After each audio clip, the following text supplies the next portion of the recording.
మాట్లాడదాం మరి మరికొంతమంది. చెప్పండి బాబా, ఎప్పటి నుండి ఉంటున్నారు ఇక్కడ? ఇక్కడ మాది నా పేరు కేదారి. నేను వరంగల్ నుంచి వచ్చాను. మా అబ్బాయి ఒక 20 ఏళ్ల క్రితము ఇక్కడికి వచ్చాడు.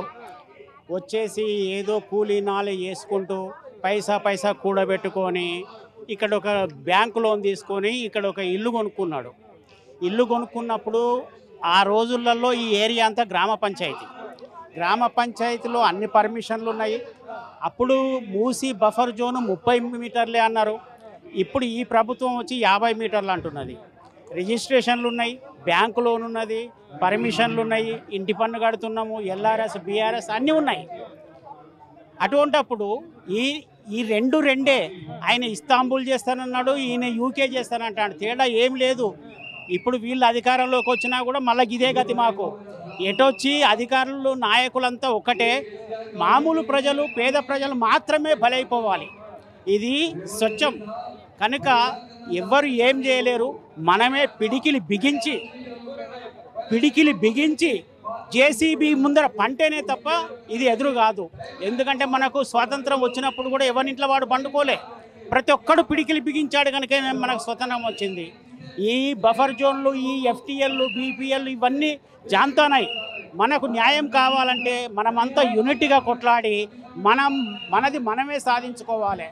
ఏది ఏమైనా అందరం కలిసి కోర్టుకు పోవాలి. కోర్టు ఖచ్చితంగా మనకు న్యాయం చేస్తుంది, పేద ప్రజలకు న్యాయం చేస్తుందని కోరుకుంటున్నాం.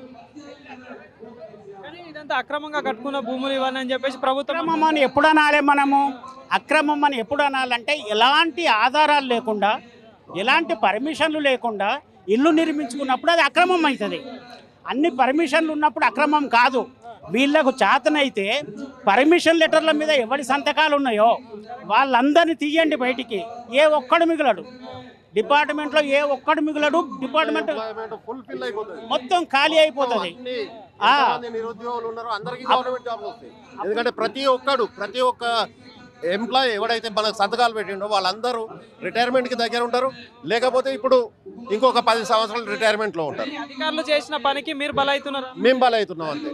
ఇప్పుడు యాజ్ పర్ లా ప్రకారంగా చూసుకుంటే 30 మీటర్ బఫర్ జోన్ అన్నాడు. మాది 30 మీటర్ దాటిన తర్వాత ఉంది. 2020లో మున్సిపాలిటీకి వచ్చిన తర్వాత 50 మీటర్స్ అయింది. మరి అప్పటికే మాది రిజిస్ట్రేషన్ అయిపోయింది. అప్పుడు మేము ఏం చేయాలి?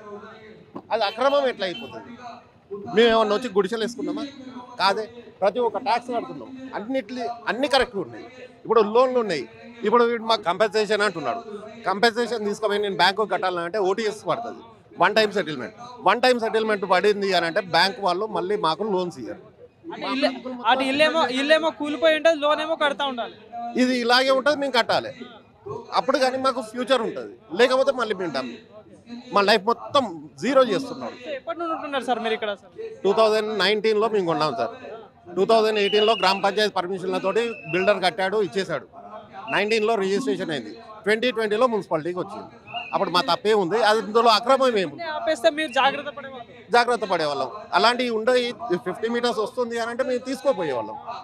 తీసుకొని అన్ని రిజిస్ట్రేషన్స్ అయిపోయి లోన్స్ వచ్చిన తర్వాత ఇప్పుడు బ్యాంకర్ ఏమంటున్నాడు, మీరు డాక్యుమెంట్లు తప్పించిందని చెప్పి, ఫేక్ డాక్యుమెంట్స్ మీరు ప్రొడ్యూస్ చేసిందని చెప్పి మీ మీద కేసులు వేస్తామంటున్నాడు. వాడికి లీగల్ టీం ఉంది. వాడు మొత్తం వెరిఫై చేసుకున్నాడు. అన్ని చేసుకొని లోన్లు ఇచ్చిన తర్వాత ఇప్పుడు ఇల్లీగల్ ఎట్లా అయిపోతుంది? అది చూసుకోవాలి కదా. ఇప్పుడు మేము వాళ్ళకి సపరేట్గా డబ్బులు ఇచ్చింది ఏం లేదు. మాకు అఫీషియల్గా వాళ్ళు ఇచ్చిండ్రు, మేము అఫీషియల్గా తీసుకున్నాం, EMIలు పే చేస్తున్నాం. ఎందుకు మళ్ళీ మమ్మల్ని రోడ్ల మీద పడేస్తున్నాం? మూసి సుందరీకరణ చేస్తా ఉన్నాం, కానీ వీళ్ళంతా మూసిని ఆక్రమించి కట్టుకున్నారని ప్రభుత్వం చెప్తా ఉంది, హైడ్రా అధికారులు చెప్తా ఉన్నారు. సో ఇది ఎంతవరకు వాస్తవం? సార్, రంగనాథ్ గారు నిన్న మీటింగ్లో ఏమన్నాడు, గ్రామ సర్పంచ్కి పర్మిషన్ ఇచ్చే హక్కు లేదు. అసలు నువ్వు IPS, నువ్వు IAS కాదు. నీకేం తెలుసు? నీకు ఈ మొత్తం లాస్ గురించి తెలుసా? సరే, నీకు తెలుసు. ఇప్పుడు గ్రామ పంచాయతీలో ఏవో ఉన్నాడా, సర్పంచ్ ఉన్నాడా, ఎవరు ఇస్తున్నారు అనేది నేను చూడలేను.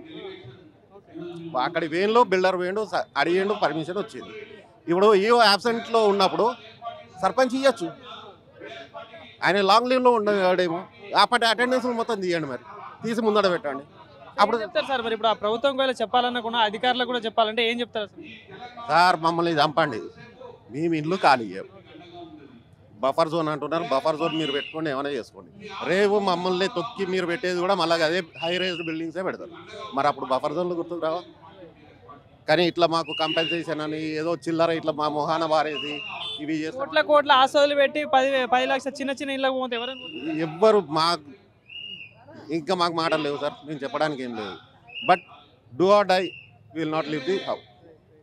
చెప్పండి మేడం. ఇప్పుడు టెక్నికల్ ఆబ్జెక్షన్స్ ఏంటంటే, గ్రామ సర్పంచ్ పర్మిషన్ ఇచ్చిండే అనుకుందాం, నువ్వు ఎట్లా రిజిస్టర్ చేసినావు? దాని మీద బ్యాంక్ కోడ్ ఎట్లా ఒప్పుకున్నాడు?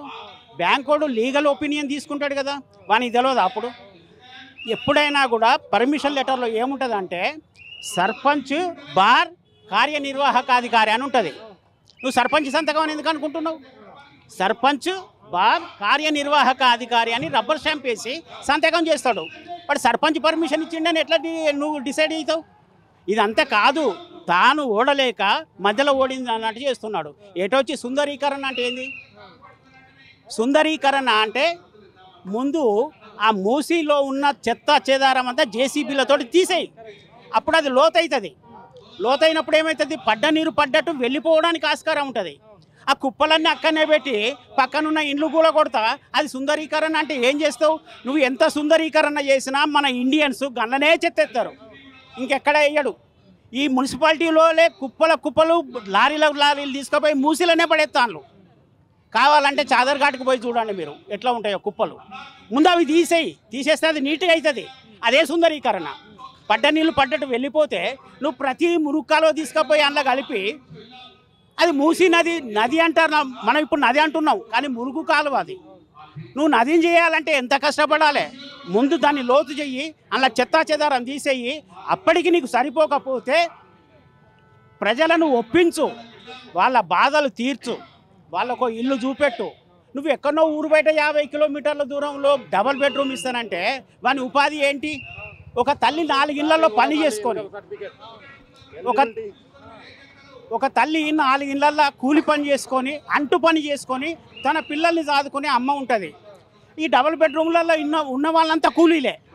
మరి ఇవి ఎక్కడ చేయాలి? ఒకరింట్లో ఒకరు చేసుకోవాలనా? ఇది అట్టర్లీ ఫ్లాప్. కేవలం జనాలను మోసం చేయడానికి, ప్రజల్ని మోసం చేయడానికి.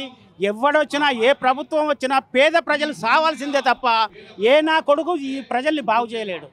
అంటే ఇప్పుడు ప్రభుత్వం ఇచ్చిన హామీలు పక్కన పెట్టేసి ఇదంతా చేస్తుంటే ఎట్లా చూస్తారు అసలు? ప్రభుత్వం ఇచ్చిన హామీలను మరిపించడానికి ఇదొక గేమ్ అని అంటున్నాం కదా. ఈ ఏ ప్రభుత్వం మనకు హామీలు ఇయ్యలే? ప్రతి ఒక్కడిచ్చిండు, ప్రతి ఒక్కడే కొట్టిండు. ఇదేం కొత్త కాదు. వాడు ఒకటి చేస్తానంటే వీడు 2 చేస్తానన్నాడు, అయిపోయింది. ఇంకొకటి వచ్చి 3 చేస్తానంటాడు, మళ్ళీ వాని కోటేస్తాం. ఈ రొటీన్ లైఫ్ పేద ప్రజలదే తప్ప నాయకులది కాదు. ఈయన ఇరిగే బడా నాయకులే బిల్డింగ్లు పెద్దవి ఉన్నాయి, వాటిని వదిలిపెట్టి పెద్దవి ఉన్నాయి.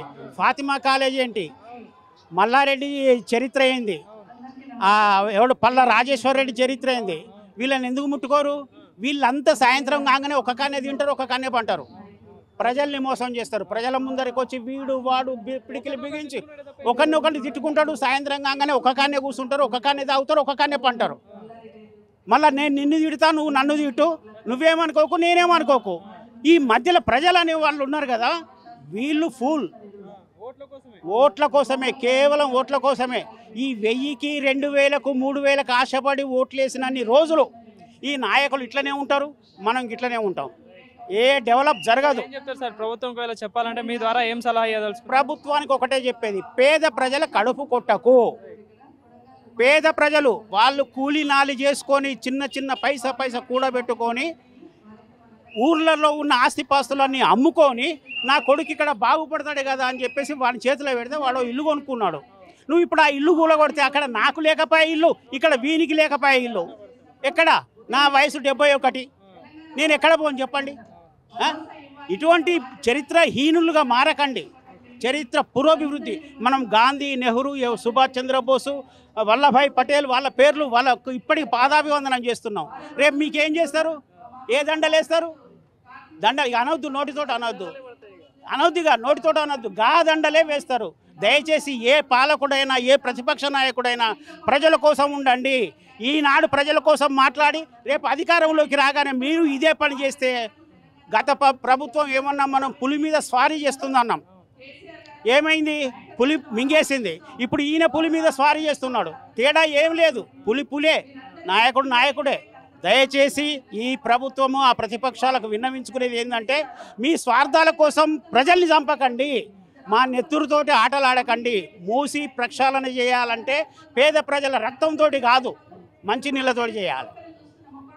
అదే మా ప్రార్థన. నిన్న ప్రెస్ మీట్లో దానా కిషోర్ని ఒక విలేకరు సోదరుడు అడిగాడు, కార్వాన్ దగ్గర మన మురుగునీరు ఎలా డైవర్ట్ చేస్తారు, ఇప్పుడు మూసి మొత్తంలో మురుగునీరే పారుతుంది, మీరు ఫ్రెష్ వాటర్ పంపిస్తా అంటున్నారు. ఆయన దగ్గర ప్రాపర్ ఆన్సర్ లేదు. మీరందరూ అక్కడే ఉన్నారు, ఆయన దగ్గర ప్రాపర్ ఆన్సర్ లేదు. ఆ మాట తడబడేసి దాన్ని పక్క జరిపిండు, కానీ దానికి ఆన్సర్ అయితే లేదు. ఎందుకంటే నీకు చేయడానికి లేదు. ఇప్పుడు మూసిలో నువ్వు మురుగునీరు పక్కకు పంపించాలంటే నీకు అండర్ గ్రౌండ్ లైన్ అని ఒకటి వేయాలి, లేదంటే ఇంకో కాలువనన్నా కట్టాలి. మరి దాని గురించి ఎవరు మాట్లాడతలేరు. మరి ఇంత బ్యూటిఫికేషన్ చేస్తున్నావు కదా, పక్కనే మురుగునీరు పారుతూ ఉంటే మరి టూరిస్టులు ఎవడు వస్తాడు? నువ్వు ఇంత 1,50,000 కోట్లు నువ్వు పెట్టి నువ్వు చేస్తున్నావు కదా, అప్పుడు టూరిస్టులు ఎక్కడి నుంచి వస్తారు? దాని పక్కనే నువ్వు మాల్ కడితే ఈ మురుగు వాసన కనిపించే, అటు నీట్గా మళ్ళీ అది కనిపించే, ఎట్లుంటుంది అది? ఇదంతా ఒక ప్రాపర్ విజన్ పెట్టుకొని చేయండి. ఇప్పటికీ కూడా రేవంత్ గారికి నేను ఒకటే విన్నవిస్తున్నా, మీరు ఇది బ్యూటిఫికేషన్ చేస్తా అంటున్నారు, చేయండి. కాకపోతే దాంట్లో మమ్మల్ని ఉన్న వాళ్ళను ఒక ప్రాపర్ వేలో అన్యాయం చేయకుండా మంచిగా చేయండి. అప్పుడు ఇంకొక 20 సంవత్సరాలు మీరే సీఎం ఉంటారు. నార్సింగ్ నుంచి నాగోలు వరకు మూసీ నది, దీని పొడవు ఎంత అంటున్నారు? 55 కిలోమీటర్లు అంటున్నాడు. ఏ అధికారైనా ఏ నాయకుడైనా దీని వెడల్పు ఎంతో చెప్తాడా? ఎందుకు చెప్పడు? మరి ముందు దానికి బార్డర్ పెట్టు.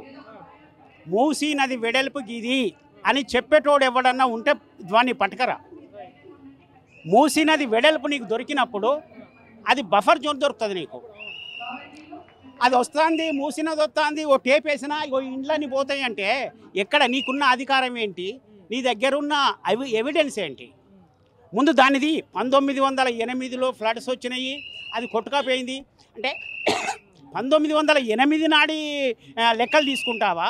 2010 నాటిది తీసుకుంటావా? 2023 నాటిది తీసుకుంటావా? ఎండాకాలం వచ్చిందంటే మురుగునీరు తప్ప అందులో ఒక్క చుక్క మంచినీరు పోదు. 100 మీటర్లు కాదు, 500 మీటర్ల లోతులో కూడా సెనైడ్ ఉన్నది ఈ భూమిలో, ఈ మూసి ఒడ్డుకు. నువ్వు ఎంత సుందరీకరణ చేసినా కూడా అది పోదు, ఆ బ్యాక్టీరియా పోదు.